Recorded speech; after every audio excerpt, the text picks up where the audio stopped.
Hello everyone, welcome to my channel. Today topic is classification of banks. Last video में हमने discuss किया था कि phase of banking in India and आज हम डिस्कस करेंगे कि उन बैंक का हम क्लासिफिकेशन कैसे करते हैं, यानी टाइप्स ऑफ बैंक अपना टॉपिक है।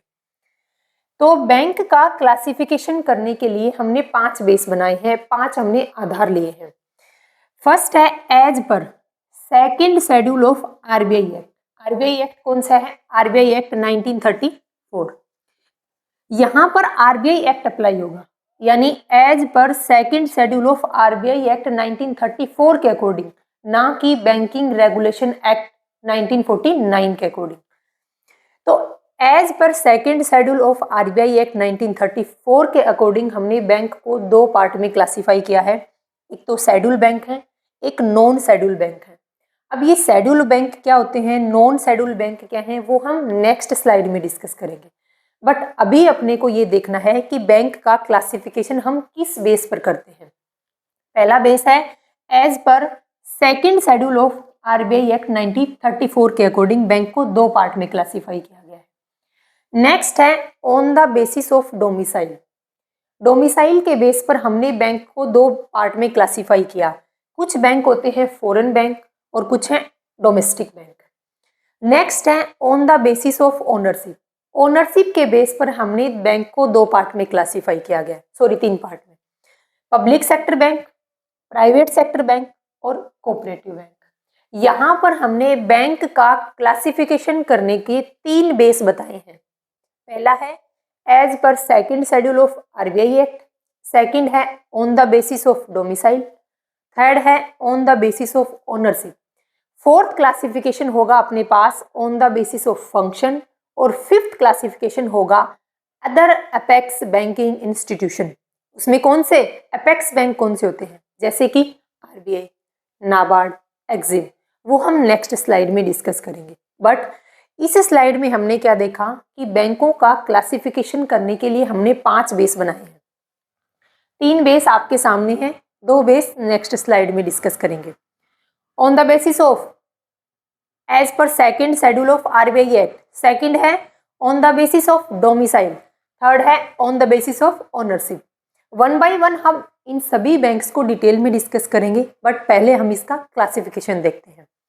तो फर्स्ट, सेकंड और थर्ड। अब फोर्थ और फिफ्थ बेसिस के बेस पर हम देखेंगे कि बैंक का क्लासिफिकेशन कैसे करते हैं।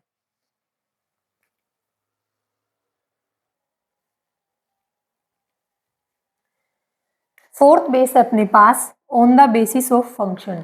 फंक्शन के बेस पर हमने बैंक को 4 पार्ट में क्लासिफाई किया है। पहला है commercial bank, industrial bank, agriculture bank और लास्ट है रीजनल रूरल बैंक। और फिफ्थ क्लासिफिकेशन है अपना, फिफ्थ बेस अपने पास अदर अपेक्स बैंकिंग इंस्टीट्यूशन, यानी ये अपेक्स बॉडी है, जैसे कि सेंट्रल बैंक है। सेंट्रल बैंक सभी कॉमर्शियल बैंक की अपेक्स बॉडी है। नाबार्ड क्या है? नाबार्ड सभी एग्रीकल्चर बैंक की क्या है? Apex body. तो ये बैंक क्या है? ये बैंक सारे के सारे कुछ ना कुछ बैंक के ऊपर अपेक्स का काम करते हैं, मतलब एक तरीके से प्रिंसिपल का काम कर रहे हैं। तो अदर अपेक्स बैंकिंग इंस्टीट्यूशन में कौन कौन से इंस्टीट्यूशन आते हैं? First, central bank. इंडिया का सेंट्रल बैंक कौन सा है? हर एक कंट्री का अपना एक सेंट्रल बैंक होता है। इंडिया का RBI, reserve bank of India क्या है? सेंट्रल बैंक है। EXIM bank, export import bank of India. Next है national housing bank, industrial reconstruction bank of India और लास्ट अपने पास नाबार्ड। तो ये कुछ बैंकिंग अपेक्स बॉडी है बैंकिंग इंस्टीट्यूशन के ऊपर। तो हमने अभी देखा कि बैंक का क्लासिफिकेशन करने के लिए हमने 5 बेस को यूज किया है। एज पर second schedule of RBI act, as on the basis of domicile, on the basis of ownership, on the basis of function and on other apex banking institution. अब हम इन 5 क्लासिफिकेशन में जितने भी banks आए हैं, इन सभी का डिटेल में 1 बाय 1 डिस्कस करेंगे। स्टार्ट करते हैं।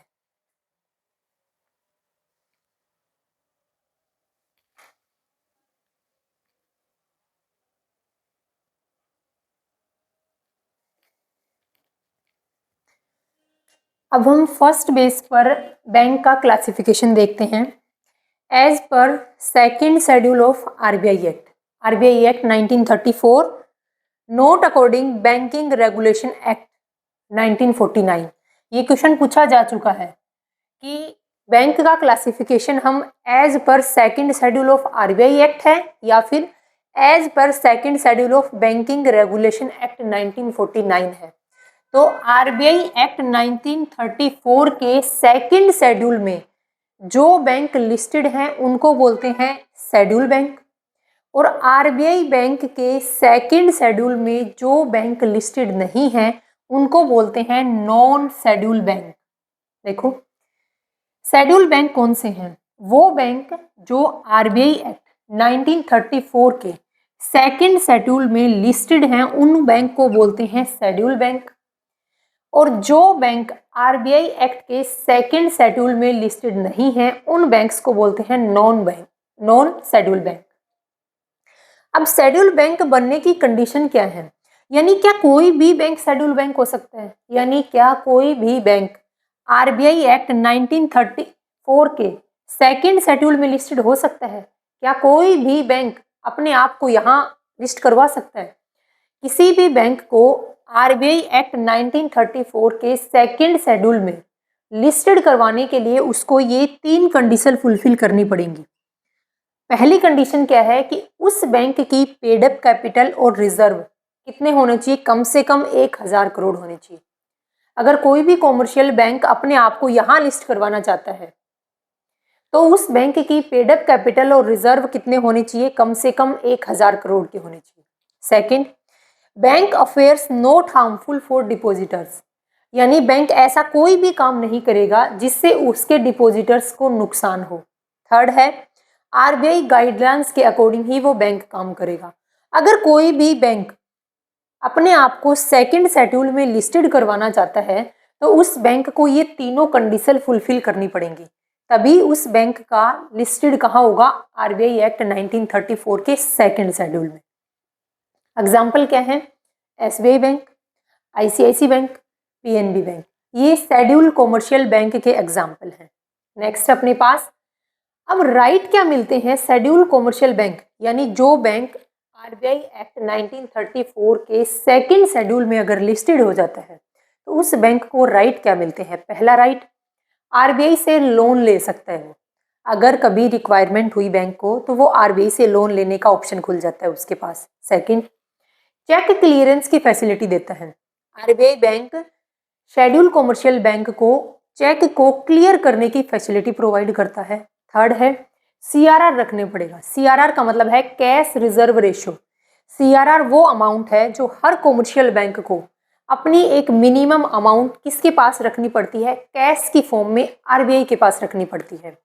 तो हर शेड्यूल कॉमर्शियल बैंक को अपनी टोटल एनडीटीएल का, net demand and time liability का एक फिक्स परसेंट जैसे कि 5, 6, 7% कहाँ रखनी पड़ती है? सीआरआर की फॉर्म में, यानी कैश की फॉर्म में आरबीआई के पास रखना कंपलसरी है।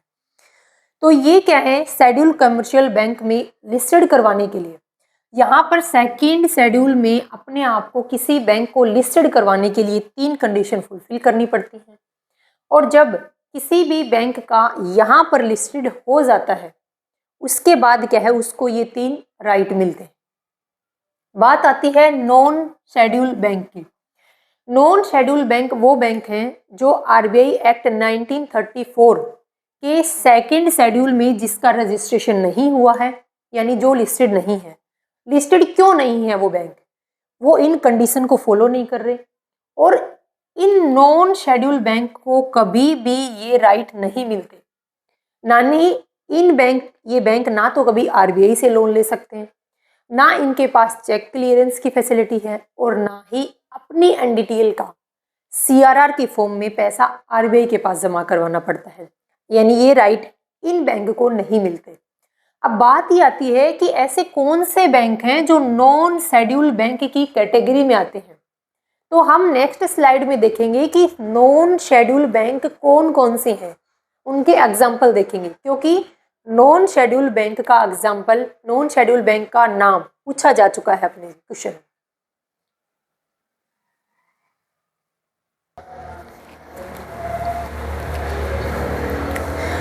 अब हम देखते हैं नॉन शेड्यूल कॉमर्शियल बैंक के कुछ example. Non schedule commercial bank को दो पार्ट में क्लासिफाई किया है। पहला है small bank that operate on limited area, यानी वो छोटे बैंक जो सिर्फ एक लिमिटेड एरिया में वर्क करते हैं। इन बैंक को क्या बोलते हैं? इनको बोलते हैं लोकल एरिया बैंक। क्या बोलते हैं? Local area bank. पहले क्या थे? 4 लोकल एरिया बैंक वर्किंग में थे। Coastal local area bank, capital, Krishna बीमा और सुभद्रा। ये 4 लोकल एरिया के बैंक थे। बट एट प्रेजेंट नवंबर 2025 तक सिर्फ 2 बैंक ही लोकल एरिया के बैंक बचे हैं। बाकी 2 बैंक क्या हो गए? ख़त्म हो चुके हैं। तो पहला है कोस्टल लोकल एरिया बैंक और दूसरा है Krishna Bima Samruddhi local area bank. इन दोनों बैंक्स का नाम ध्यान रखना है। लोकल एरिया के एट प्रेजेंट सिर्फ 2 ही बैंक वर्किंग कंडीशन में हैं। एक है कोस्टल लोकल एरिया बैंक और दूसरा है Krishna Bima Samruddhi local area bank. Second अपने पास smaller cooperative bank that are not listed in second schedule.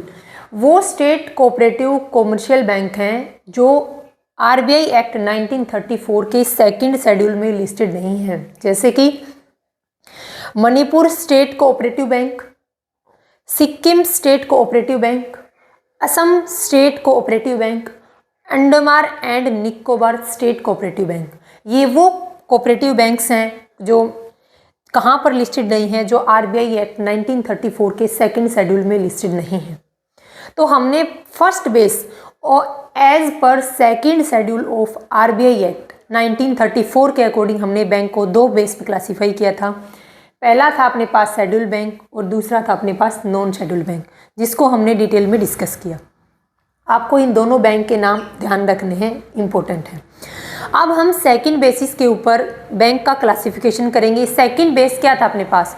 On the basis of domicile. देखो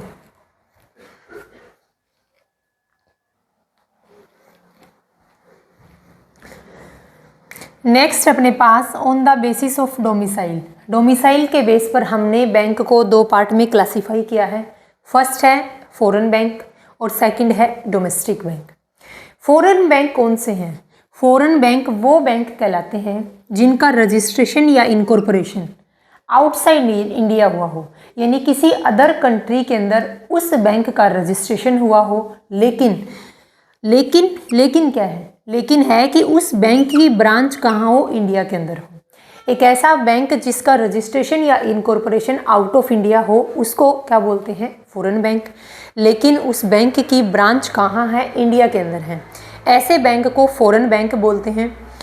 फॉरेन बैंक के एग्जाम्पल हैं जैसे सिटी बैंक, HSBC बैंक, ये फॉरेन बैंक के एग्जाम्पल हैं।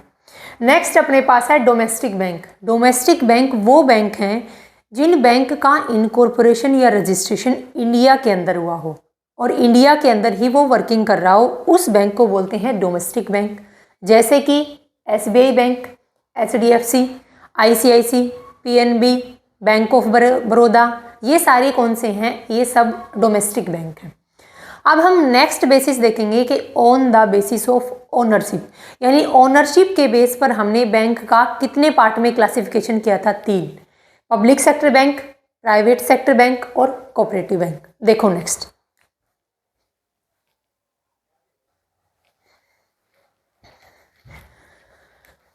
सेकंड बेस अपने पास on the basis of ownership. Third, यानी ओनरशिप के बेस पर हम बैंक का क्लासिफिकेशन 3 पार्ट में करते हैं।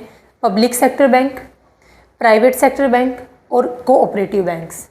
सबसे पहले हम डिस्कस करेंगे पब्लिक सेक्टर बैंक को। ध्यान से देखना, पब्लिक सेक्टर बैंक कौन से हैं? पब्लिक सेक्टर बैंक वो बैंक कहलाते हैं जिन बैंक के ऊपर ओनरशिप किसकी होगी? गवर्नमेंट की होगी। कितनी? मिनिमम 51% ओनरशिप गवर्नमेंट की है। Public sector bank are own by government up to minimum 51% capital, यानी बैंक की जितनी भी कैपिटल, जितने भी रिजर्व हैं, उस कैपिटल के ऊपर, बैंक के ऊपर कंट्रोल, बैंक को मैनेज अगर कौन कर रहा है? गवर्नमेंट कर रहा है, तो वो क्या कहलाते हैं? वो पब्लिक सेक्टर के बैंक कहलाते हैं।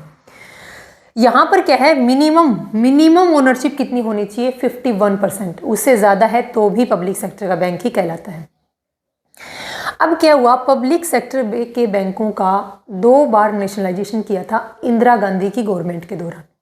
इंदिरा गांधी की सरकार थी, उस टाइम पर बैंकों का 2 बार नेशनलाइजेशन किया गया। 1969 के अंदर 14 बैंकों का नेशनलाइजेशन किया गया। अब एक वर्ड मैं बोल रही हूँ, नेशनलाइजेशन। नेशनलाइजेशन का मतलब क्या है? नेशनलाइजेशन का मतलब है कि जब गवर्नमेंट बैंक्स के ऊपर अपनी ओनरशिप ले लेती है। जैसे मान लो कि इंडस्ट्री के अंदर, मान लो कि इकोनॉमी के अंदर 10 बैंक वर्किंग कंडीशन में है।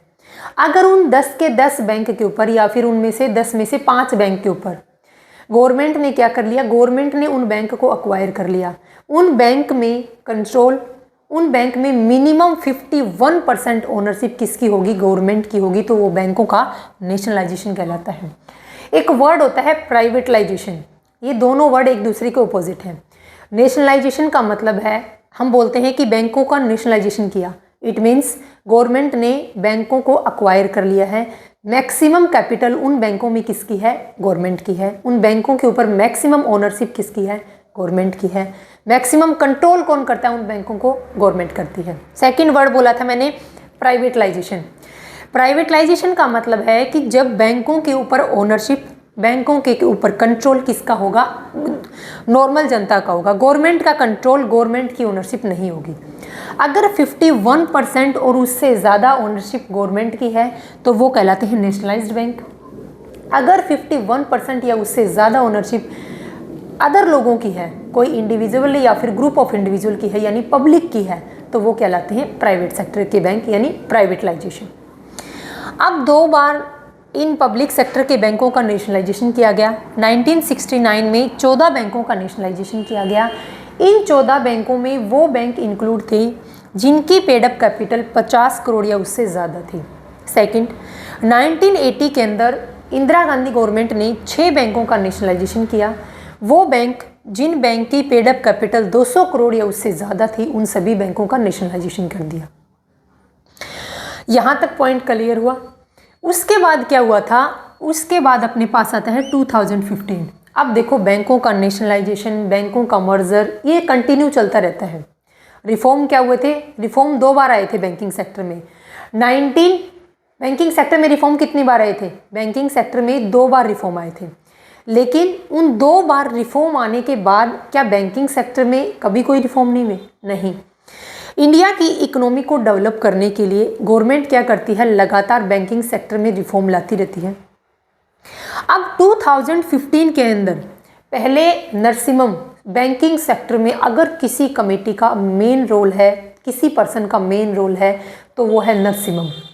नरसिम्हम कमेटी ने सिफारिश दी थी कि बैंकिंग सेक्टर में रिफॉर्म लाए जाएं, बैंकिंग सेक्टर में चेंज किया जाए। तो 2 बार नरसिम्हम कमेटी की सिफारिश पर पहले ही बैंकिंग सेक्टर में रिफॉर्म कर चुके थे 1981, 1989 के अंदर। लेकिन उसके बाद 2015 में क्या हुआ था?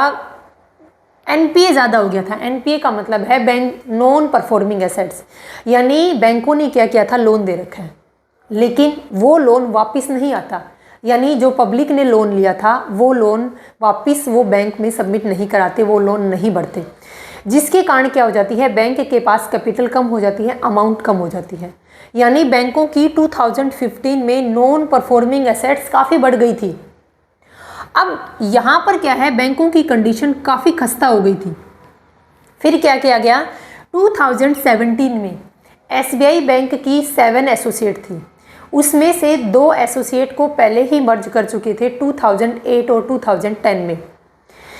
2017 में एसबीआई बैंक के 5 एसोसिएट और एक भारतीय महिला बैंक को एसबीआई बैंक में मर्ज कर दिया गया था। तो यहाँ पर मर्ज करने से क्या हुआ था? यहाँ पर मर्ज करने से बैंकों की कंडीशन काफ़ी सुधरी थी, बैंकों का जो ऑपरेटिंग लेवल था वो काफ़ी अच्छा हुआ था। 2016-17 के बाद 2020 के अंदर फिर से बैंकों का मर्ज किया गया, काफ़ी बैंकों को आपस में मर्ज किया गया। और यहाँ पर क्या हुआ था? ऐसा मर्ज क्यों करते हैं? ऐसे आपने देखा होगा कि इस बैंक को इस बैंक में मर्ज कर दिया, जैसे बैंक ऑफ बड़ौदा है, इसमें कुछ बैंकों का मर्जर है।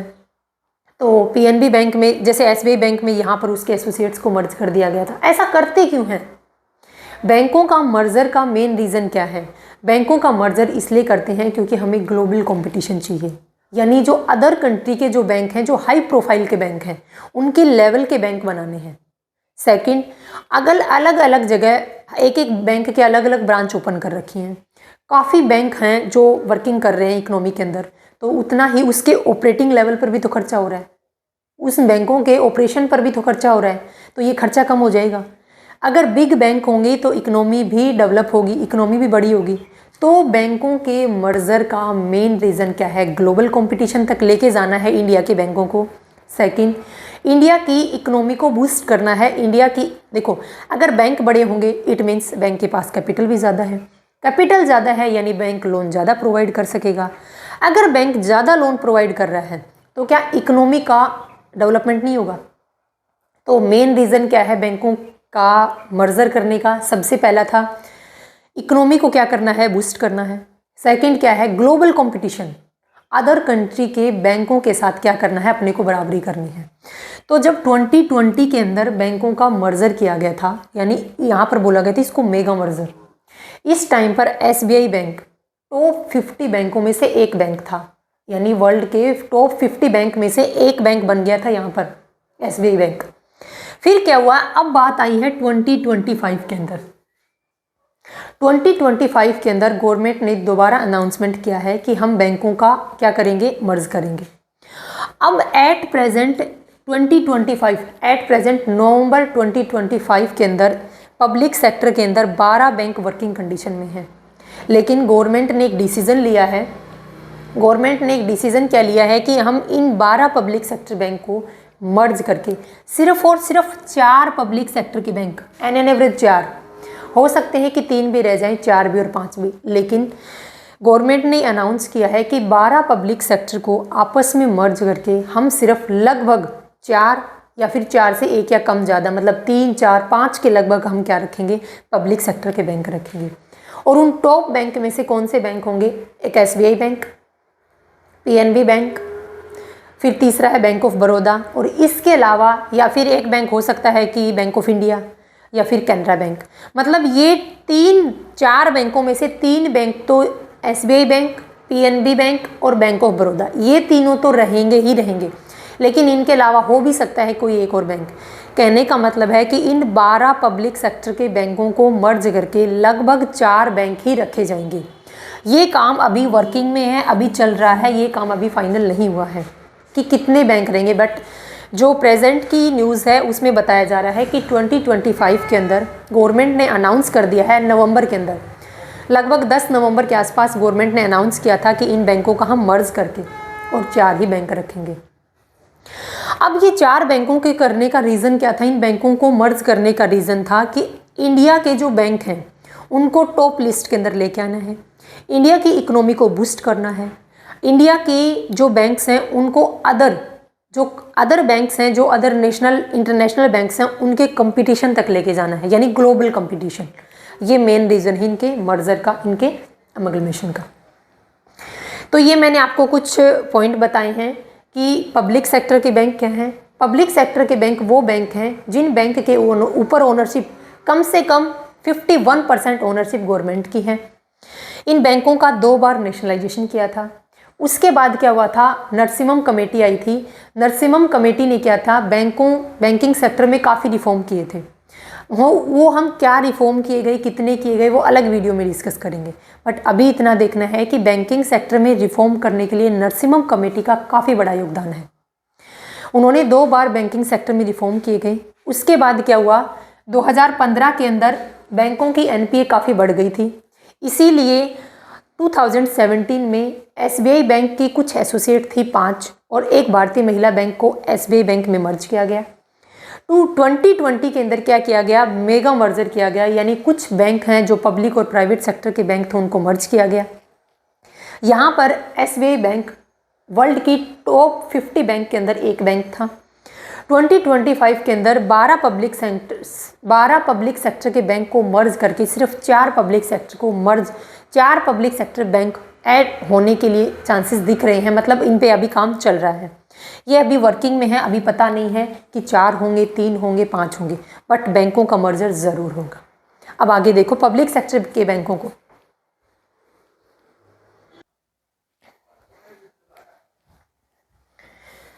पब्लिक सेक्टर बैंक को हम थोड़ा सा और डिटेल में देखते हैं, क्या एग्जाम्पल है इनके, कितने बैंक हैं। तो पब्लिक सेक्टर के बैंक को हम नेशनलाइज्ड बैंक भी बोल सकते हैं। तो फर्स्ट नेशनलाइज्ड बैंक कौन सा था, मतलब ऐसा कौन सा बैंक है जिसका पहली बार नेशनलाइजेशन किया था। बाद में तो देखो 1969 के अंदर, 1980 के अंदर काफ़ी बैंकों का नेशनलाइजेशन हुआ, बट फर्स्ट बैंक जिसका नेशनलाइजेशन हुआ था वो था रिजर्व बैंक ऑफ इंडिया। 1949 के अंदर उसका नेशनलाइजेशन किया था। अब नेशनलाइजेशन क्यों किया था, रीज़न मैंने आपको बता दिया था। कुछ रीज़न और हैं, जैसे कि फाइनेंशियल इंक्लूजन। बैंकों का नेशनलाइजेशन किया जाता है फाइनेंशियल इंक्लूजन के लिए। अब ये फाइनेंशियल इंक्लूजन का मतलब क्या है, यानी ऐसे एरिया में बैंक को एस्टेब्लिश करना जहाँ पर बैंक नहीं है। जो रूरल एरिया हैं, जो गांव वाले एरिया हैं, जो टाउन वाले एरिया हैं, वहाँ पर क्या है, बैंकों की ब्रांचेज कम हैं। बैंकों का नेशनलाइज्ड करके एम, नेशनलाइजेशन के पीछे एक एम क्या है कि फाइनेंशियल इंक्लूजन, यानी उस एरिया में बैंक एस्टेब्लिश करना जहाँ पर बैंकों की कोई ब्रांच नहीं है। सेकंड क्या है कि प्राइमरी सेक्टर को लोन प्रोवाइड करना। फिर क्या है कि पब्लिक का ट्रस्ट बढ़ाने के लिए। अब मान लो कोई प्राइवेट सेक्टर का बैंक है, जैसे आपकी फैमिली में मैक्सिमम पर्सन का bank account PNB bank, SBI में ज़रूर मिलेगा, लेकिन एक्सिस बैंक में, कोटक महिंद्रा बैंक में, इन बैंक में किनका क्या किसी का अकाउंट है, रेयर चांस ही अकाउंट मिलता है। लेकिन पीएनबी बैंक हो गया, एसबीआई बैंक हो गया, बैंक ऑफ बड़ौदा, ये क्या है, ये पब्लिक सेक्टर के बैंक हैं, ये नेशनलाइज्ड बैंक है। इन्हीं बैंक में मैक्सिमम पर्सन्स का क्या मिलता है, अकाउंट मिलता है। तो लोगों का क्या है, फेथ के लिए, लोगों के विश्वास के लिए, उनके ट्रस्ट के लिए कि ये बैंक में अगर हम एक्टिविटी कर रहे हैं तो ये बैंक फ्रॉड नहीं करेगा, कल को ये बैंक बंद नहीं होगा। क्यों? क्योंकि ये गवर्नमेंट का बैंक है। तो लोगों का ट्रस्ट बढ़ाने के लिए, फाइनेंशियल इंक्लूजन के लिए और प्राइमरी सेक्टर को लैंडिंग करने के लिए हमने बैंकों का नेशनलाइजेशन करते हैं। एग्जाम्पल क्या है, पब्लिक सेक्टर के बैंक हैं SBI bank, PNB bank, bank of Baroda, UCO bank. ये क्या है, ये पब्लिक सेक्टर के बैंक्स के एग्जाम्पल हैं। सबसे बड़ा पब्लिक सेक्टर का बैंक कौन सा है, एसबीआई है, state bank of India. Public sector का सबसे बड़ा बैंक कौन सा है, एसबीआई बैंक है। देन क्या है, देन पीएनबी, देन बड़ौदा, ये सब क्या है, इससे छोटे ही। नेक्स्ट अपने पास है private sector bank. Private sector bank वो बैंक कहलाते हैं जिन बैंक के ऊपर ओनरशिप, कंट्रोल, मैनेजमेंट कौन करता है, प्राइवेट सेक्टर करता है। वो बैंक कहलाते हैं private sector bank. Total private sector के बैंक में कितने बैंक हैं, 21 बैंक। याद कैसे रखोगे, पब्लिक सेक्टर के कितने बैंक हैं, 12। 12 का उल्टा कर दो, ये 1 यहाँ से उठा के यहाँ लगा दो, तो कितने हो जाएंगे, 21 बैंक प्राइवेट सेक्टर के बैंक हैं। बट आपको जो लास्ट स्लाइड में मैंने एक पॉइंट बताया था कि एट प्रेजेंट नवंबर 2025 के अंदर 12 बैंक हैं जो पब्लिक सेक्टर के हैं, लेकिन उन बैंकों को मर्ज करके लगभग, इन बैंकों को मर्ज करने के बाद लगभग 4 ही बैंक बचेंगे जो क्या होंगे, पब्लिक सेक्टर के बैंक होंगे। जैसे ही कुछ अपडेट होगा मैं आपको बता दूंगी। उसके बाद इसके एग्जाम्पल क्या हैं, प्राइवेट सेक्टर के बैंक हैं HDFC bank, ICICI, yes bank, Kotak Mahindra bank. ये सारे बैंक क्या हैं, ये सारे प्राइवेट सेक्टर के बैंक हैं। अब लार्जेस्ट प्राइवेट सेक्टर बैंक कौन सा है, जैसे पब्लिक सेक्टर का लार्जेस्ट बैंक था एसबीआई बैंक, वैसे ही प्राइवेट सेक्टर का लार्जेस्ट बैंक है एचडीएफसी बैंक। सेकंड नंबर पर है आईसीआईसी बैंक। कहीं कहीं आपको आईसीआईसी बैंक में मिलेगा, लेकिन एसेट्स और मार्केट अगर देखा जाए, अगर एसेट्स और मार्केट के हिसाब से देखा जाए तो प्राइवेट सेक्टर का सबसे बड़ा बैंक है एचडीएफसी बैंक, देन आता है आईसीआईसी बैंक। तो हमने कि कौन से बैंक डिस्कस किए अभी, पब्लिक सेक्टर और प्राइवेट सेक्टर के बैंक। अब ओनरशिप के बेस पर हमारे पास तीसरा बैंक है कोऑपरेटिव बैंक्स, उनको डिस्कस करेंगे। लेकिन उससे पहले मैं आपको बताऊंगी कि एचडीएफसी बैंक के कुछ फैक्ट और कुछ आईसीआईसी बैंक के फैक्ट, क्योंकि इन दोनों बैंक के फैक्ट कई बार पेपर में पूछे जा चुके हैं। देखो,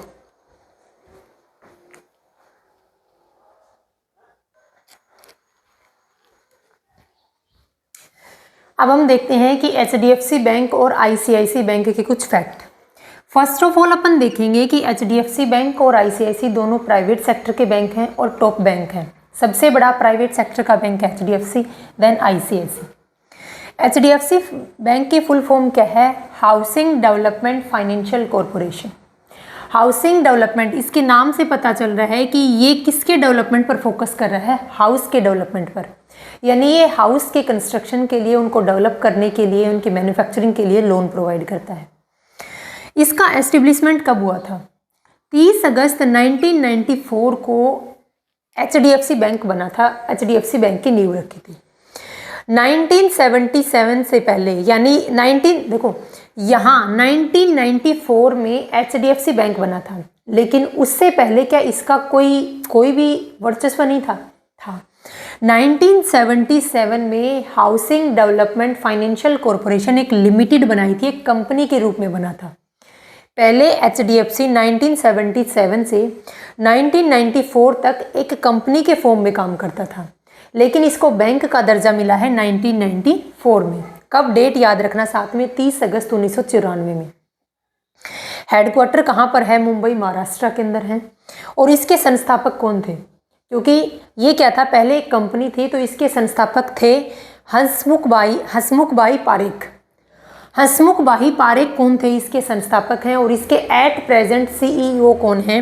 वो कौन है? शशिधर जी। शशिधर जी क्या हैं? एट प्रेजेंट HDFC बैंक के CEO हैं।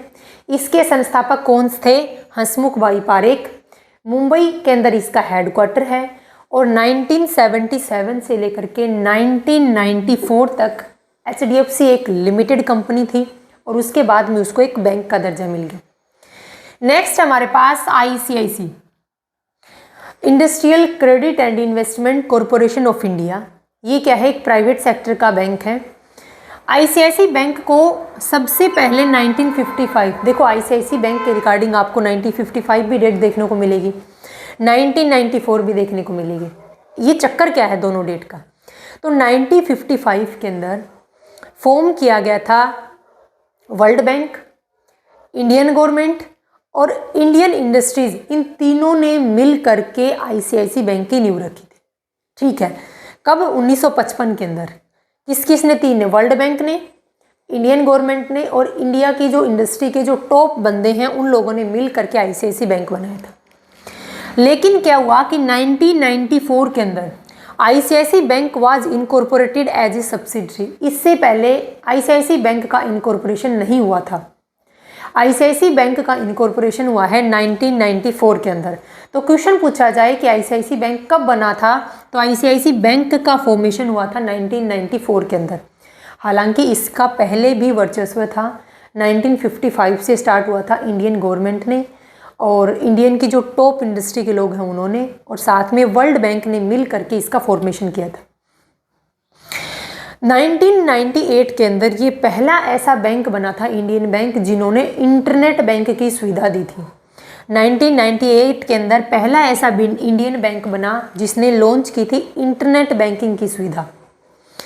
इसका हेडक्वार्टर कहाँ है? मुंबई के अंदर है, महाराष्ट्र में। और इसके CEO कौन है? संदीप बख्शी। तो ये क्या है? ये कुछ फैक्ट थे जो HDFC बैंक और ICICI बैंक के लिए थे। अब हम देखेंगे कि on the basis of ownership के बेस पर थर्ड बैंक था कोऑपरेटिव बैंक, उसको डिस्कस करते हैं।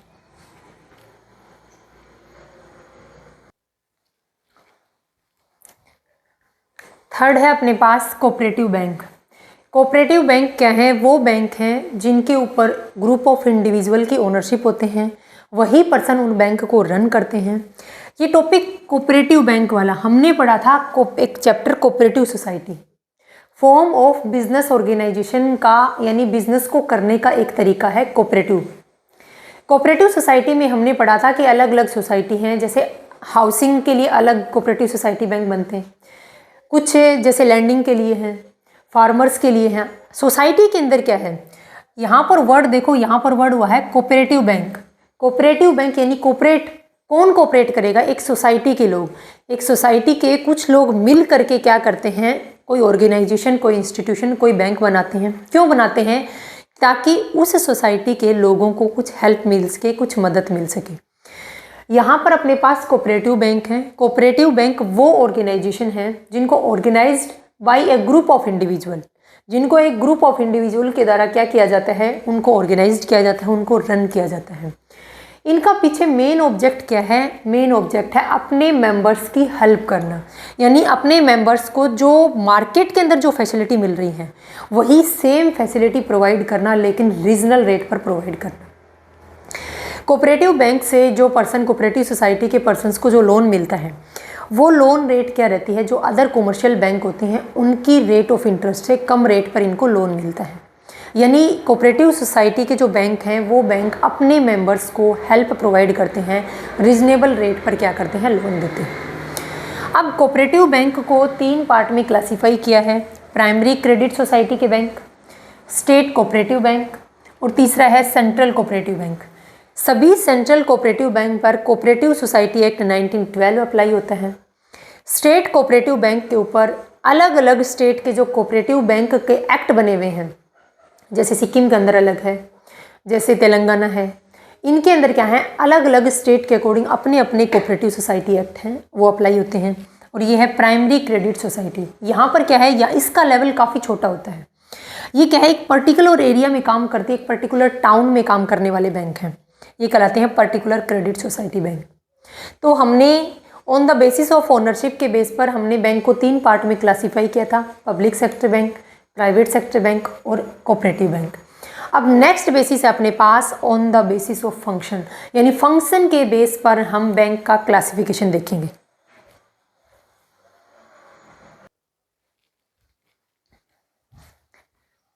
सेकंड क्लासिफिकेशन है अपने पास on the basis of function. Function के बेस पर हमने बैंक का क्लासिफिकेशन किया है 4 पार्ट में। पहला है commercial bank, industrial development bank, agriculture bank और रीजनल रूरल बैंक। अब हम इन सभी बैंक का क्या करेंगे? डिटेल में डिस्कस करेंगे 1 बाय 1। सबसे पहला अपन पुटअप करते हैं कॉमर्शियल बैंक। कॉमर्शियल बैंक क्या होते हैं? कॉमर्शियल बैंक वो बैंक कहलाते हैं जो क्या करते हैं? पब्लिक से डिपॉजिट लेते हैं और पब्लिक को जब पैसे की रिक्वायरमेंट होती है तो उसको लोन प्रोवाइड करते हैं। Public sector bank is the bank accept the deposit from public and provide loan, यानी उनकी डिपॉजिट को उनकी जो एक्सेस अमाउंट है, जो वो सेविंग करना चाहते हैं, उनके अमाउंट को एक्सेप्ट करते हैं और उनको जब रिक्वायरमेंट है उस टाइम उनको लोन प्रोवाइड करते हैं। लेकिन साथ ही साथ कॉमर्शियल बैंकों को अदर फंक्शन भी करते हैं कॉमर्शियल बैंक। ये अदर फंक्शन के अंदर कौन से फंक्शन इंक्लूड होते हैं? कॉमर्शियल बैंक अमाउंट को डिपॉजिट करते हैं लेकिन साथ में लोन भी प्रोवाइड करते हैं, लेकिन अदर फंक्शन भी क्या करते हैं? अदर फंक्शन भी परफॉर्म करते हैं। जैसे कि अदर फंक्शन में चेक क्लियरेंस की फैसिलिटी, जैसे कि एलसी, जैसे बिल डिस्काउंट करवाते हैं हम बैंक से, तो बिल डिस्काउंटिंग की फैसिलिटी होती है। एक एजेंट के तौर पर क्या है? काम करते हैं। तो कॉमर्शियल बैंक का मेन एम क्या होता है? प्रॉफिट अर्न करना होता है। अब हम कॉमर्शियल बैंक को 2 पार्ट में क्लासीफाई करते हैं, फॉरेन कॉमर्शियल बैंक और है Indian commercial bank. Foreign commercial bank कौन से हैं? फॉरेन कॉमर्शियल बैंक वो बैंक हैं जिनका इनकॉर्पोरेशन या रजिस्ट्रेशन आउट ऑफ इंडिया हुआ है। At present foreign commercial bank 44 हैं जो इंडिया के अंदर वर्किंग में हैं। एग्जाम्पल जैसे कि HSBC और city bank foreign commercial bank हैं। इंडियन कॉमर्शियल बैंक वो बैंक हैं जिनका इनकॉर्पोरेशन कहाँ हुआ है? इंडिया के अंदर, जिनका रजिस्ट्रेशन हुआ है। इंडियन कॉमर्शियल बैंक को 2 पार्ट में क्लासीफाई करते हैं, एक होता है पब्लिक सेक्टर के बैंक होते हैं और दूसरा है प्राइवेट सेक्टर के, यानी पब्लिक सेक्टर कॉमर्शियल बैंक और private sector commercial bank. Public sector के कॉमर्शियल बैंक वो बैंक हैं जिन बैंक के ऊपर ओनरशिप, जिन बैंक की कैपिटल में कम से कम 51% कैपिटल किसकी ओनरशिप में है? गवर्नमेंट की ओनरशिप में। प्राइवेट सेक्टर के कॉमर्शियल बैंक वो बैंक हैं जिन बैंक की कैपिटल के ऊपर, जिन बैंक के ऊपर ओनरशिप मैक्सिमम किसकी है? प्राइवेट सेक्टर की है। यानी कम से कम 51% अगर ओनरशिप प्राइवेट सेक्टर की है तो वो प्राइवेट सेक्टर कॉमर्शियल बैंक कहलाते हैं। अगर बैंक की कैपिटल पर कम से कम 51% कैपिटल के ऊपर ओनरशिप गवर्नमेंट की है तो वो पब्लिक सेक्टर कॉमर्शियल बैंक कहलाते हैं। एग्जाम्पल है SBI बैंक है, PNB है, बैंक ऑफ बड़ौदा, ये किसके एग्जाम्पल है? पब्लिक सेक्टर कॉमर्शियल बैंक के। प्राइवेट सेक्टर के बैंक हैं HDFC, ICICI बैंक हैं, एक्सिस बैंक है, ये सब पब्लिक सेक्टर कॉमर्शियल बैंक कहलाते हैं। अब हम क्या देखेंगे? अब हम इन आगे डिस्क्राइब करते हैं इंडस्ट्रियल डेवलपमेंट बैंक को। देखो पहला अपने पास कॉमर्शियल बैंक था जिसको हमने डिटेल में डिस्कस किया। अब बारी आती है, देखो एसबीआई बैंक, पीएनबी बैंक, इनके बारे में मैं आपको पहले बता चुकी हूँ, तो बार बार हम उन्हीं चीज़ों को रिवाइज नहीं करेंगे। एचडीएफसी, आईसीआईसी के बारे में मैं आपको बता चुकी हूँ। अब हम जो इम्पोर्टेंट आएगा कंसेप्ट वो अपने पास है इंडस्ट्रियल डेवलपमेंट बैंक। अब देखो कौन से बैंक आएंगे इसमें।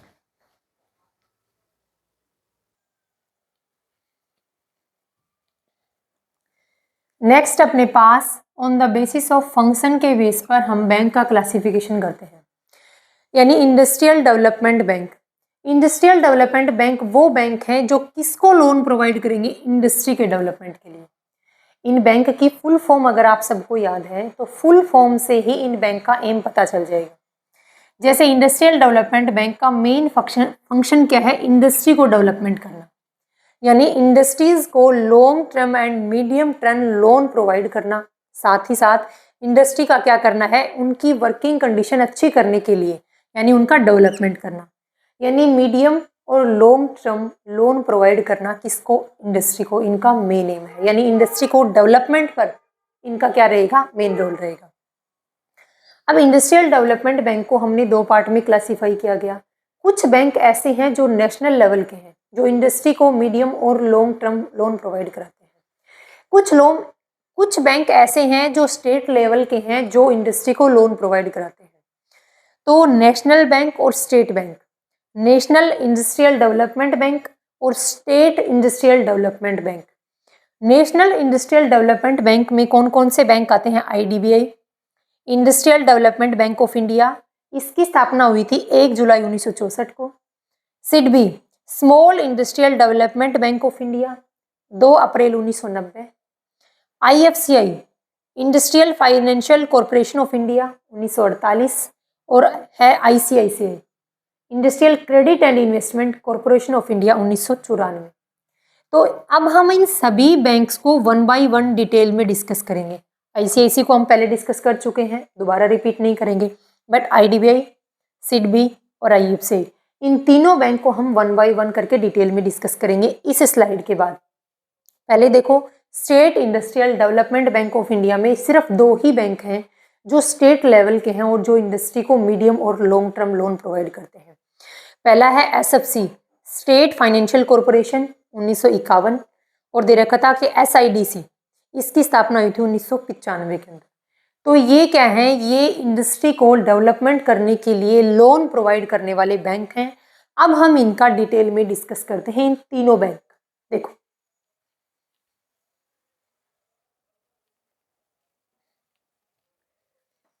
देखो हम कुछ बैंक देखते हैं, इंडस्ट्रियल बैंक नेशनल लेवल के। पहला है आईडीबीआई। आईडीबीआई की फुल फॉर्म नोट करना है, industrial development bank of India. स्थापना कब हुई थी, 1 जुलाई 1964 को। एम क्या था इसका, आईडीबीआई को एस्टेब्लिश करने का एम क्या था कि इंडियन इंडस्ट्री को डेवलपमेंट करने के लिए मीडियम और लॉन्ग टर्म लोन प्रोवाइड करना है। आरबीआई की सब्सिडरी है क्या, पहले आईडीबीआई आरबीआई की सब्सिडरी थी, बट एट प्रेजेंट आईडीबीआई क्या है, एक प्राइवेट सेक्टर का बैंक है। एट प्रेजेंट आईडीबीआई आरबीआई की सब्सिडरी नहीं है, पहले हुआ करती थी, बट अब आईडीबीआई क्या है, एक प्राइवेट सेक्टर का बैंक है। मैंने इधर लिखा ओनरशिप किसकी है, एलआईसी की और गवर्नमेंट दोनों की है, लेकिन गवर्नमेंट की ओनरशिप 51% से कम है। अगर गवर्नमेंट की ओनरशिप 51% हो जाती तो ये प्राइवेट सेक्टर का बैंक ही नहीं रहता, ये तो पब्लिक सेक्टर का बैंक बन जाता। लेकिन मेजॉरिटी शेयर किसके पास है, एलआईसी के पास है। एलआईसी के पास लगभग 45% ओनरशिप एलआईसी के पास में है। किसकी ओनरशिप, आईडीबीआई बैंक की। और कुछ ओनरशिप गवर्नमेंट के पास भी है, लेकिन अदर पब्लिक के पास भी, यानी इस आईडीबीआई की कैपिटल के अंदर कुछ शेयर पब्लिक का भी है, आम जनता का भी है। कहने का मतलब है कि गवर्नमेंट का हिस्सा है आईडीबीआई में, बट कुछ परसेंट तक, जैसे 10, 12, 13, शायद लगभग 30-40 के आसपास होगा, लेकिन 50% से कम नहीं है। एलआईसी की ओनरशिप है लगभग 45% तक। तो मैक्सिमम मेजोरिटी शेयर किसके हैं, एलआईसी के हैं और साथ में पब्लिक के हैं, लेकिन गवर्नमेंट की ओनरशिप आईडीबीआई बैंक में कम है 50% से। तो इतना समझ आया, IDBI एक industrial development bank of India है जो इंडस्ट्री को डेवलपमेंट करने के लिए मीडियम और लॉन्ग टर्म लोन प्रोवाइड करता है। स्थापना हुई थी 1 जुलाई 1964 को। RBI बैंक की अभी सब्सिडरी नहीं है, पहले हुआ करती थी। सेकंड है सिडबी। सिडबी की फुल फॉर्म है small industrial development bank of India. स्थापना 2 अप्रैल 1990। एम क्या था? एम था MSME को बढ़ावा देना। मीडियम एंड स्मॉल एंटरप्राइजेस को क्या देना था? बढ़ावा देना था। हेडक्वार्टर कहाँ पर है? लखनऊ, यूपी के अंदर है। और इसका CEO कौन है? मनोज मित्तल जी एट प्रेजेंट सिडबी के CEO है। अब बात ही आती है कि अब सिडबी के अंदर 4 पिलर ऐड किए गए हैं। 4 पिलर कौन से हैं? क्योंकि ये क्वेश्चन यहाँ से बन सकता है कि निम्न में से कौन सा पिलर सिडबी के 4 पिलर में इंक्लूड होता है या नहीं होता है। तो 4 पिलर और सिडबी, इसका नाम क्या दिया गया था? इस 4 पिलर का नाम रखा गया था मिशन स्वावलंबन। मिशन स्वावलंबन इसका नाम रखा गया था। इसको 4S इसको 4S या संगम के नाम से भी जानते हैं अपन। सिडबी के 4 पिलर्स हैं। पहला पिलर है संपर्क, सेकंड है संवाद, सुरक्षा और है संप्रेषण। तो ये ध्यान रखना है आपको, संपर्क, संवाद, संप्रेषण और क्या है? सुरक्षा। ये सिडबी के 4 पिलर हैं जिनको हम संगम, 4S या फिर मिशन स्वावलंबन के नाम से जानते हैं। अब हम देखते हैं थर्ड, IDBI बैंक हो गया, सिडबी हो गया। अब देखते हैं नेक्स्ट वाला।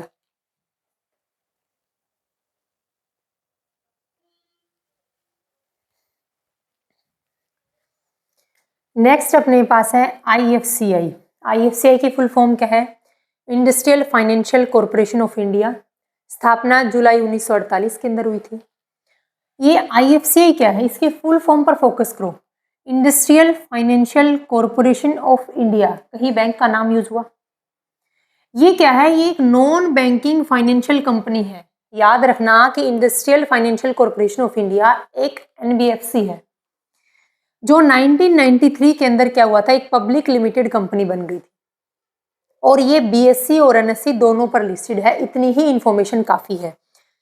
तो industrial financial corporation of India एक नॉन बैंकिंग फाइनेंशियल कंपनी है। 1993 के अंदर उसको एक पब्लिक लिमिटेड कंपनी बना दिया गया और ये कंपनी आज क्या है? BSE और NSE दोनों पर लिस्टेड है। नेक्स्ट है ICICI बैंक, जिसको हम पहले कवर कर चुके हैं। उसके बाद दे रखा था कि state industrial development bank of India. ये हमने जो पहले किए हैं, HDFC किया था, ये IFCI से किया था। इससे पहले जो बैंक किए हैं, इन बैंक ये कौन से थे? ये नेशनल लेवल के थे। ये क्या थे? ये national development bank of India थे। अब हम कर रहे हैं state industrial development bank of India, यानी सेकेंड पार्ट। उसमें 2 बैंक इंक्लूड है, SFC और है SIDC। SFC की फुल फॉर्म क्या है? State finance corporation. स्थापना हुई 1951 के अंदर। इसका मेन एम क्या था? कि इंडस्ट्री को मीडियम और लॉन्ग टर्म लोन प्रोवाइड करना है, स्टेट लेवल की इंडस्ट्री को। कितनी SFC एट प्रेजेंट? 18 SFC क्या है? वर्किंग में है। Example, Andhra Pradesh state financial corporation, Himachal Pradesh state financial corporation, ये इसके एग्जाम्पल हैं। नेक्स्ट अपने पास SIDC। SIDC क्या है? स्टेट इंडस्ट्रियल डेवलपमेंट कॉरपोरेशन, जिसकी स्थापना 1995 के अंदर हुई थी। इसका एग्जाम्पल है MIDC, यानी महाराष्ट्र इंडस्ट्रियल डेवलपमेंट कॉरपोरेशन। तो ये क्या है? ये हमने देख ले कुछ बैंक। अब आगे जो बैंक आएंगे वो अपने आते हैं एग्रीकल्चर बैंक। उसके बाद अपने पास है रीजनल रूरल बैंक। तो हमने on the basis of function के बेस पर हमने कितने पार्ट में क्लासीफाई किए थे? उसमें से सिर्फ 2 पार्ट बाकी हैं on the basis of agriculture, एक एग्रीकल्चर बैंक और दूसरा है रीजनल रूरल बैंक।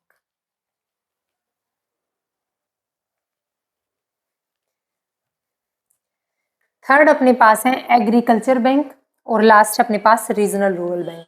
ये हमारे on the basis of function के बेस पर बैंकों का क्लासिफिकेशन कंप्लीट होगा। उसके बाद 5th होगा apex bank, other banking institution, यानी जो अपेक्स बॉडी है। जैसे कि सभी कॉमर्शियल बैंक के ऊपर अपेक्स बॉडी है RBI, reserve bank of India. Agriculture bank के ऊपर, सभी बैंक के ऊपर अपेक्स बॉडी है नाबार्ड।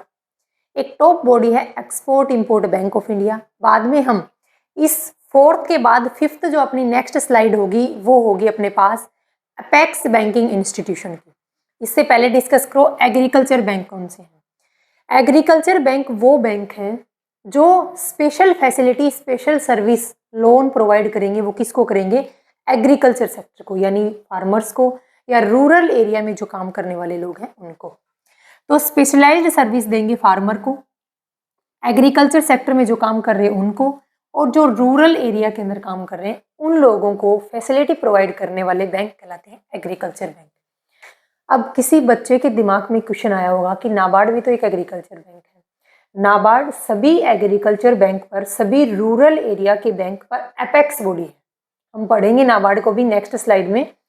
बट एग्रीकल्चर बैंक में नाबार्ड भी है, लेकिन नाबार्ड सभी एग्रीकल्चर और रूरल एरिया के बैंक के ऊपर अपेक्स बॉडी है, यानी इनको रेगुलेट, इनको कंट्रोल, इनको ऑपरेट कौन करता है? नाबार्ड।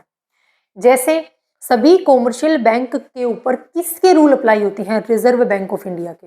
वैसे ही सभी जो रीजनल रूरल एरिया के बैंक हैं, रूरल एरिया के बैंक और एग्रीकल्चर बैंक के ऊपर किसके प्रोविजन अप्लाई होते हैं? नाबार्ड के प्रोविजन अप्लाई होते हैं। तो नाबार्ड को हम डिटेल में देखेंगे। एग्रीकल्चर बैंक के एग्जाम्पल है NABARD, ABC bank agriculture bank of China, BOA bank bank of agriculture. ये सब किसके एग्जाम्पल हैं? Agriculture bank. नेक्स्ट है आरआरबी रीजनल रूरल बैंक। कम से कम ये क्वेश्चन 10 बार पूछा जा चुका है कि आरआरबी की स्थापना कब हुई, डेट के साथ में 2 अक्टूबर 1975 को। 2 अक्टूबर याद रखना है, महात्मा गांधी। 2 अक्टूबर 1975 को आरआरबी की स्थापना हुई थी। आरआरबी के लिए एक अलग से एक्ट पास किया हुआ है, आरआरबी एक्ट 1976। आरआरबी बैंक पहले बना दिया 75 में और एक्ट बाद में पास किया था। जैसे रिजर्व बैंक के लिए एक्ट क्या है? रिजर्व बैंक के लिए एक्ट है 1934 और आरबीआई की स्थापना हुई थी 1935 में। बट आरआरबी बैंक पहले बनाया और एक्ट बाद में पास किया गया, ध्यान रखना। टोटल आरआरबी कितने हैं? At present 43 RRB bank working condition में। अब बात आती है ओनरशिप की। ये इंपॉर्टेंट क्वेश्चन है, पूछा जा चुका है। आरआरबी की ओनरशिप किसके पास होती है? रीजनल रूरल बैंक में जितनी भी कैपिटल लगी है, ओनरशिप 100% में से 50% ओनरशिप सेंट्रल गवर्नमेंट के पास है, 15% ओनरशिप स्टेट गवर्नमेंट के पास है, बाकी बच गई 35% ओनरशिप स्पॉन्सर बैंक के पास होंगे। स्पॉन्सर बैंक होंगे कॉमर्शियल बैंक, एसबीआई बैंक हो गया, बैंक ऑफ बड़ौदा है, पीएनबी है, ये स्पॉन्सर बैंक है जो कि आरआरबी को क्या करते हैं? फंडिंग करते हैं। तो 50% कैपिटल, 50% ओनरशिप स्टेट गवर्नमेंट की, 35% होगी स्पॉन्सर बैंक की और 15% ओनरशिप होगी स्टेट गवर्नमेंट। कॉमर्शियल बैंक देखो, जैसे कॉमर्शियल बैंक के ऊपर रूल रेगुलेशन किसके चलते हैं? रिजर्व बैंक ऑफ इंडिया के। वैसे ही रीजनल रूरल बैंक के ऊपर रेगुलेशन किसके चलेंगे? नाबार्ड की, जो मैंने आपको थोड़ी देर पहले बताया था। 75% आरआरबी भी क्या करेगा? रीजनल रूरल बैंक है, ये भी एक बैंक है, लोन तो देगा। तो इसके लिए क्या बोला गया है कि आप 75% लोन किसको देना है? आपको प्रायोरिटी सेक्टर लैंडिंग को। जितनी भी लोन आप प्रोवाइड करोगे उस लोन का 75% आपका प्राइमरी सेक्टर में जाना चाहिए लोन के तौर पर। तो ये किसके लिए? ये है आरआरबी बैंक के लिए शर्त रखी गई है। कॉमर्शियल बैंक को रेगुलेट कौन करता है? बताओ। कॉमर्शियल बैंक को रेगुलेट करता है आरबीआई। उसी तरीके से रीजनल रूरल बैंक को रेगुलेट कौन करता है? नाबार्ड करता है। अब हमने किन बेसिस पर हमने देख लिया कि बैंक का classification as per second schedule of RBI act 1934। Second था कि classification on the basis of domicile. Classification देख लिया on the basis of ownership, classification on the basis of function. अब हमारे पास 5वां और लास्ट बेस बचा है अदर अपेक्स बैंकिंग इंस्टीट्यूशन, जिसको हम देखते हैं।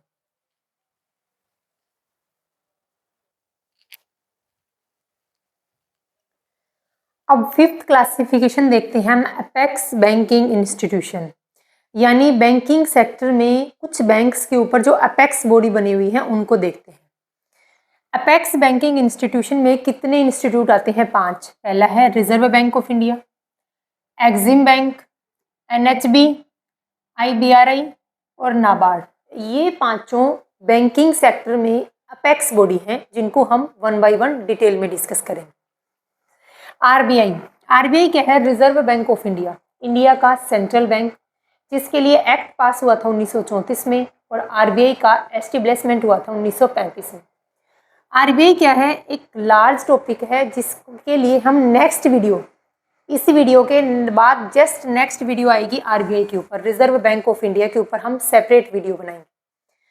उसके बाद हम देखते हैं कि अपेक्स बॉडी में एक्सिम बैंक, एक्सिम बैंक क्या है कि एक्सपोर्ट इंपोर्ट बैंक, जिसकी स्थापना हुई थी 1 जनवरी 1982 को, एक्ट था 1981 के अंदर पास किया गया था।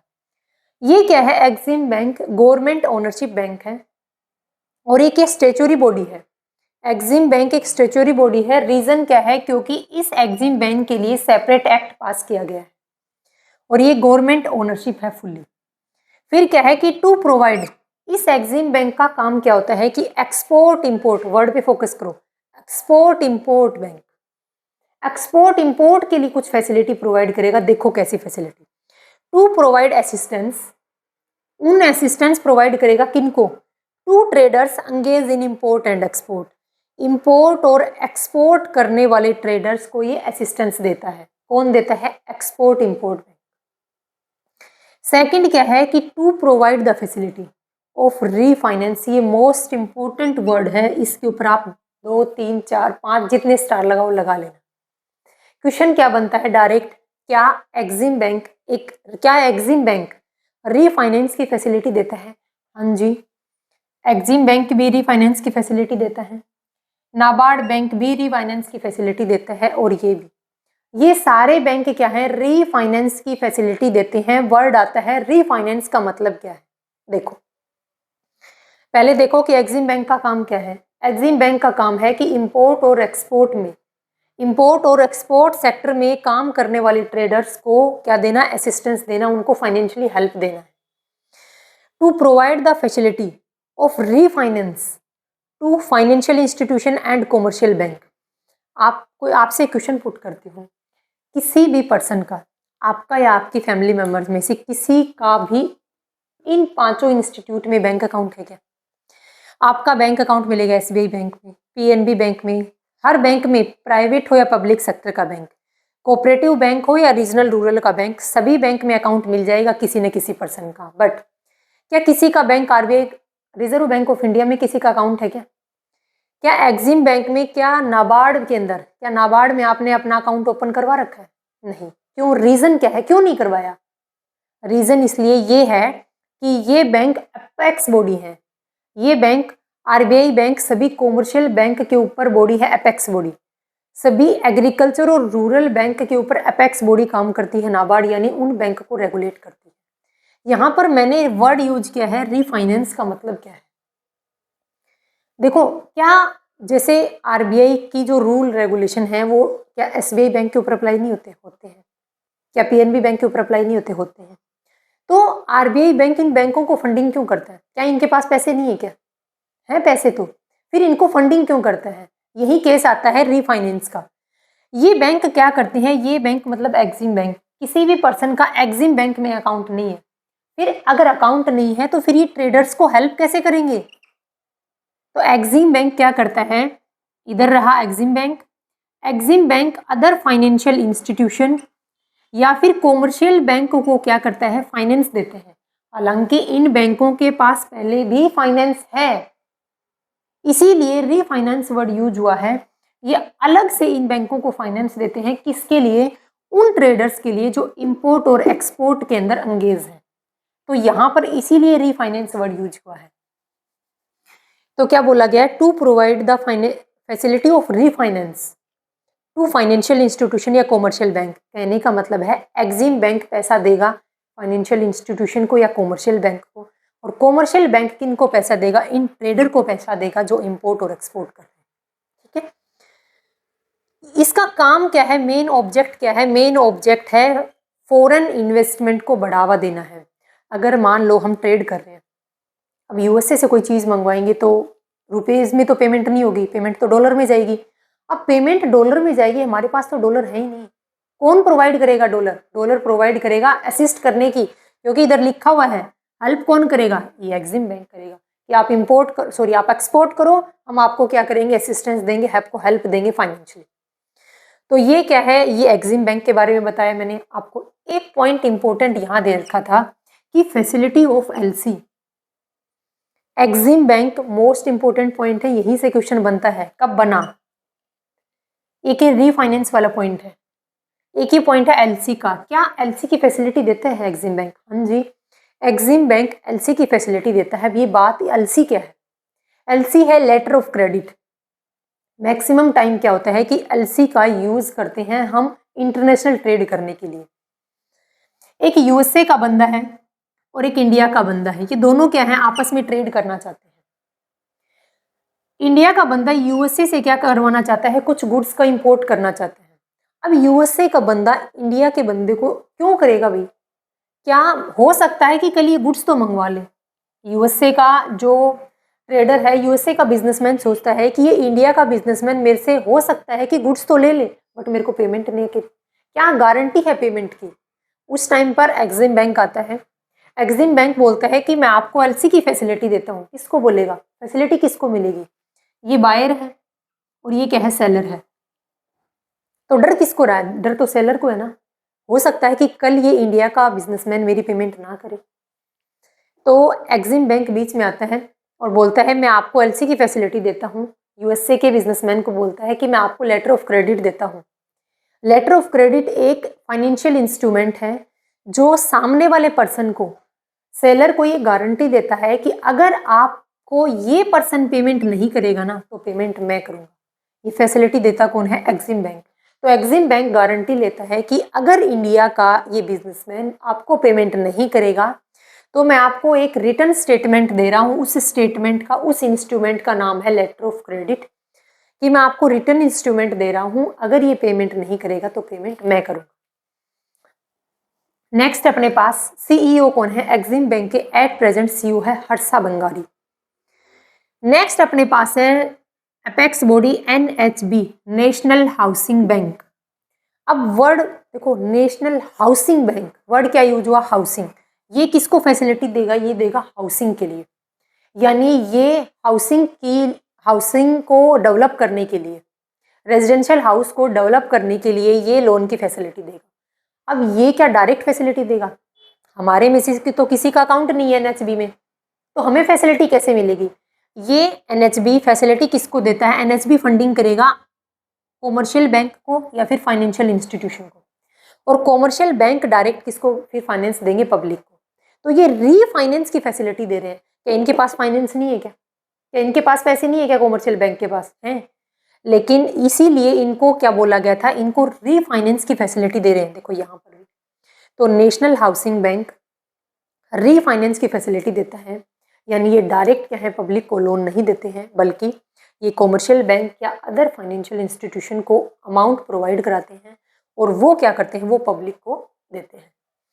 तो नेशनल हाउसिंग बैंक कब बना था? 1998 के अंदर। जब ये बैंक बना, नेशनल हाउसिंग बैंक जब 1988 के अंदर बना, तो 88 में ये आरबीआई की एक सब्सिडरी थी। आरबीआई की 1988 के अंदर सब्सिडरी थी एनएचबी, लेकिन 2019 के अंदर ये गवर्नमेंट ने पूरे बैंक को अपनी ओनरशिप में ले लिया। अब ये एक गवर्नमेंट बैंक है। नेशनल हाउसिंग बैंक एक अपेक्स बॉडी है हाउसिंग के लिए लोन प्रोवाइड करने वाले बैंक के लिए। ये पहले सब्सिडरी थी आरबीआई की, बट एट प्रेजेंट ये गवर्नमेंट की ओनरशिप में है। ये एक गवर्नमेंट बैंक है। इसका एम क्या है? कि हाउसिंग के लिए लोन प्रोवाइड करना। किसको? पब्लिक को। ये फैसिलिटी देता है रीफाइनेंस की। यहाँ से देखो रीफाइनेंस हो रहा है। हाउसिंग के लिए रीफाइनेंस की फैसिलिटी कौन देगा? एनएचबी। कब बना था? 1988 के अंदर। 2019 में पूरी तरीके से गवर्नमेंट ओनरशिप बैंक बन चुका है। अब हमारे पास कितने बैंक और बच गए? एक तो बच गया आईआरबीआई और एक बच गया नाबार्ड। उसके बाद हमने बैंक का क्लासिफिकेशन काफ़ी डिटेल में डिस्कस किया है। फिर भी अगर कोई पॉइंट रहता है, देखो आरबीआई के बारे में मैंने आपको कुछ नहीं बताया यहाँ पर, क्योंकि आरबीआई के लिए जो नेक्स्ट वीडियो आएगी, सेपरेट वीडियो में इस टॉपिक को हम डिटेल में डिस्कस करेंगे। क्योंकि आरबीआई की जो मॉनेटरी पॉलिसी है उसमें सीआरआर क्या है, एसएलआर क्या है, bank rate, repo rate, reverse repo rate, marginal standing facility, ये सब क्या है, इनको हम डिटेल में डिस्कस करेंगे। तो आरबीआई के ऊपर एक सेपरेट वीडियो बनाएंगे हम। अभी हमारे पास बचते हैं ये 2 बैंक। अगर फिर भी आपको इस चैप्टर से रिलेटेड कोई कंफ्यूजन है, कोई पॉइंट है जो नहीं समझ आया, तो आप बता देना कमेंट बॉक्स में, मैं दोबारा एक बार रिवाइज करवा दूंगी। तो अब देखो हमारे पास IRBI और नाबार्ड बैंक को,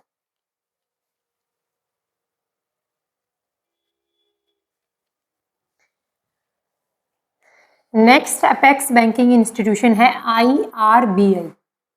IRBI पर ज़्यादा फोकस करने की रिक्वायरमेंट नहीं है क्योंकि ये अपेक्स इंस्टीट्यूशन अब बंद हो चुका है, लेकिन ये हाल फिलहाल 2022-23 में बंद हुआ है, तो हो सकता है कि पूछ लें इसके एंडिंग की डेट, बट एक बार देख लो।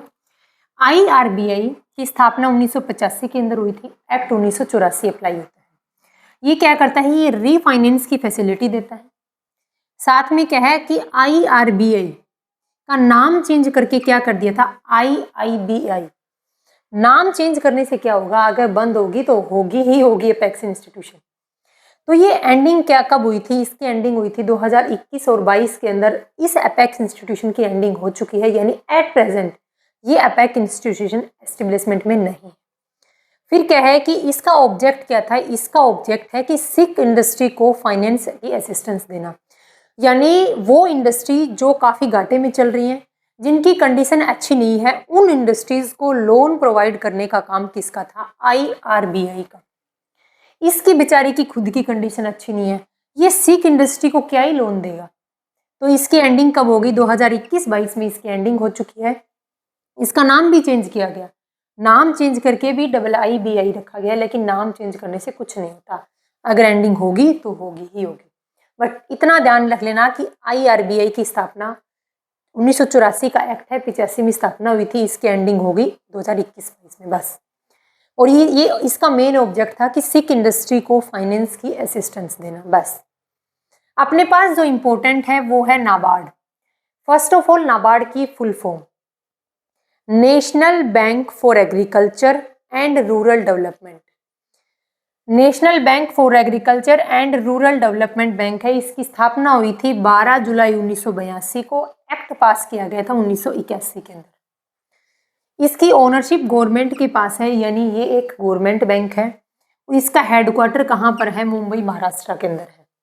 ऑब्जेक्ट क्या दे रखा था कि रीफाइनेंस की फैसिलिटी देना। मैंने आपको पहले बता दिया था कि जितने भी अपेक्स बैंकिंग इंस्टीट्यूशन है, इन सब का काम रीफाइनेंस की फैसिलिटी देना है।